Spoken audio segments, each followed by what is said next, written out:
annuncio che partiamo con uno spot, sarà un po' crudele, qualcuno gli dirà che queste robe non si fanno, a me non me ne frega niente, a me interessa salvare le vite di Veneti, quindi come ho fatto gli spot per la sicurezza stradale che mi hanno contestato, allora faremo uno spot insomma che dà una dimensione anche di cosa voglia dire andare all'happy hour senza mascherina a far casino. Si rivolgerà agli stessi giovani che nelle scorse settimane erano stati elogiati per senso di responsabilità, lo spot voluto dal governatore Zaia, destinatario proprio in queste ore di numerose segnalazioni da ogni angolo del Veneto.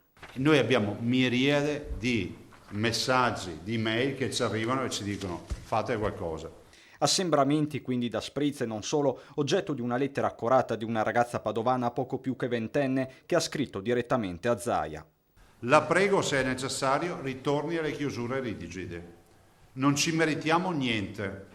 Dobbiamo sempre rovinare ogni cosa e allora forse sì, è giusto che lei richiuda tutto.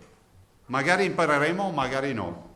Mi spiace davvero. La vera libertà la vedo sempre più lontana e purtroppo a stare chiusa dentro la mia regione, la mia città, la mia casa, sto finendo per ammalarmi. Questa è una ragazza, una ventenne.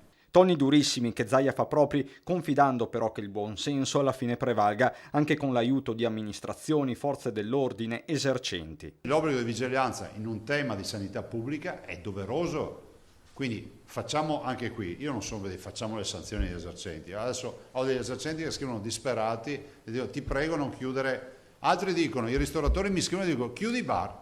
Perché è colpa loro, non è colpa nostra. Io non voglio vedere una guerra tra poveri. Altri nodi toccati dal governatore, quelli delle elezioni regionali di cui continua a invocare la convocazione e l'esclusione dei comuni veneti dai 200 milioni stanziati dal governo per le zone rosse. A me sembra imbarazzante sta roba, no? Non serve neanche dire il Veneto è stato zona rossa o no. Aveva 1832 morti, se non ricordo male, quelli che vi ho letto prima.